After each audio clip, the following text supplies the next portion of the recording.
This is History Myths and Myth Conceptions, and today's myth is Pandora's Box. The myth of Pandora created an idiom to open Pandora's box, which exists in many languages and cultures, and found its way to visual arts. There are numerous paintings depicting a scene from the myth, and you will see a number of them in this video. The problem here is that almost everything about this myth is misunderstood and misinterpreted, and the sources on this myth contradict each other. Well, sometimes a particular version of the myth can easily contradict itself, which certainly doesn't help. The first and quite important misconception comes from the fact that somebody mistranslated the Greek word pithos. We have suspects, but we don't know for sure who exactly.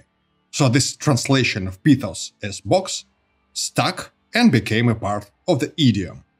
Pithos is not really a box, as we discussed previously in the video dedicated to the myth that philosopher Diogenes reportedly lived in a barrel. Well, in fact, he lived in a pithos, which technically is neither a barrel nor a box. It is a jar or a storage container made of clay, usually in the shape of a vase. A pithos could be relatively small and could be very large enough to fit a Greek philosopher, or even 3 or 5 philosophers, depending on how you slice them. The second important thing about the myth is Pandora herself. Quite probably this aspect is even more important than her clay pot of wonders. Here it is necessary to give some background on this story, because it is essentially a spin-off of the myth about Prometheus. Some myths imply that Prometheus, together with his not very bright brother Epimetheus, created mankind. Out of clay, obviously. Other myths kind of contradict this information because, of course, they do. Regardless of who exactly created mankind and which iteration of mankind, because there was more than one. So, regardless of that, Zeus didn't want to share fire with the human race. The fire can be interpreted not only as an actual fire, but also as a creative spark, so to speak. But that's a different subject. Prometheus, as you all know, stole fire from the gods and gave it to humans. Myths don't really contradict each other when it comes to this aspect of the story. Naturally, Zeus didn't like this trickery at all, especially since it wasn't the last trick of Prometheus which involved fire. He also made the gods accept a special form of a sacrifice, which involved burning inedible or barely edible parts of the sacrificial animal. As a result, Zeus punished Prometheus, but he also decided to punish mankind as well. So he and other Olympian gods created, out of clay obviously, Pandora. It doesn't matter much how many jars she had, if she had any, or how many containers she opened. She was the main punishment all along, because she was the first woman. Which means that when I use the word mankind in this video, and I used it a couple of times, that doesn't necessarily mean that I explicitly ignored the modern gender-neutral word humankind. Mankind, up to the moment Pandora came into existence, was composed exclusively of men. You might ask, how did they multiply then? That's a mystery. They probably didn't. The famous version of the myth, the default version, comes from Hesiod in his Theogony and Works and Days. It is believed that Hesiod lived somewhere around the time of Homer, although Homer is not really a person. Anyway, Hesiod is one of the earliest written sources on Greek mythology, and on mythology in general. So here is a quote from Theogony about Pandora. From her is the race of women and female kind. Of her is the deadly race and tribe of women who live amongst mortal men to their great trouble. No helpmeets in hateful poverty, but only in wealth. Hesiod also calls Pandora a beautiful evil. As you can see, it is a very grim outlook on the race of women and female kind. But we can understand where Hesiod is coming from. Obviously, there are quite a lot of myths that don't share Hesiod's opinion. My favorite is the myth of Alcestis. But once again, this is the earliest mention of Pandora's story. Pandora is evil, she and her kind are a punishment for the actual human beings, the ones that have penises.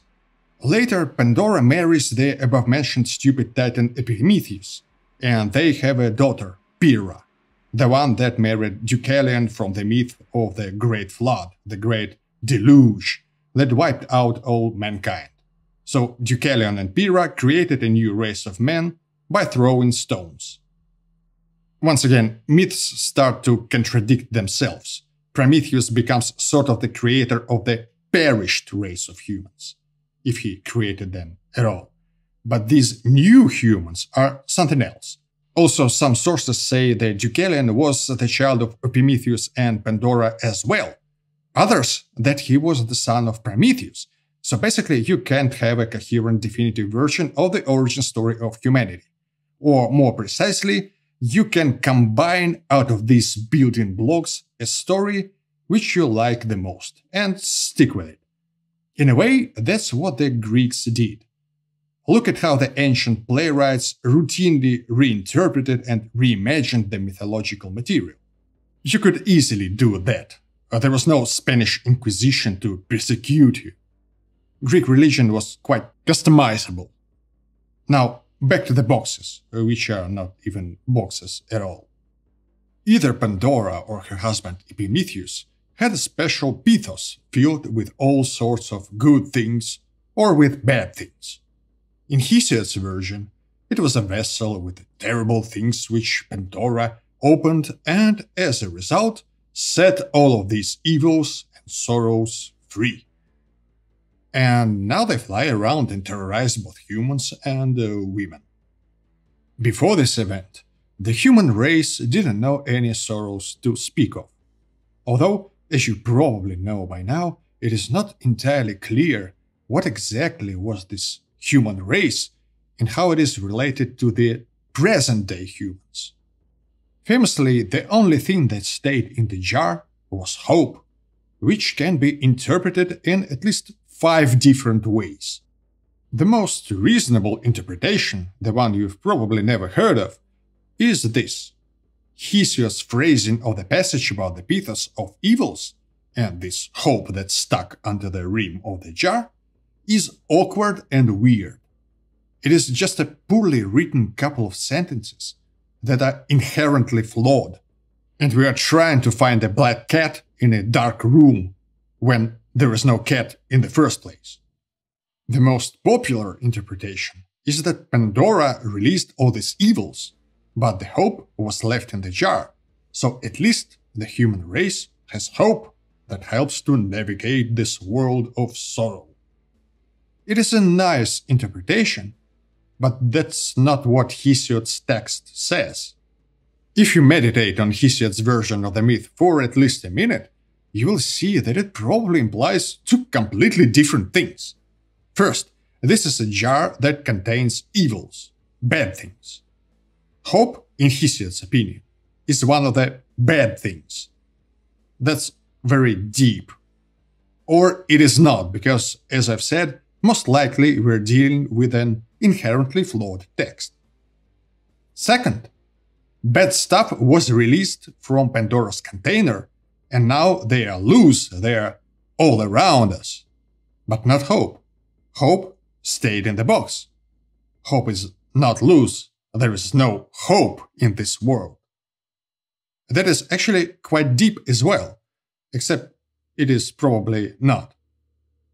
This is an interesting and, again, very grim interpretation, which tells us that apparently Hesiod was on the verge of starting a gothic rock or a doom metal band. On a side note, sometimes the story of Pandora's box is seen as a cautionary tale of excessive curiosity, the one that kills a cat in a dark room. But we have no idea if there was any curiosity involved.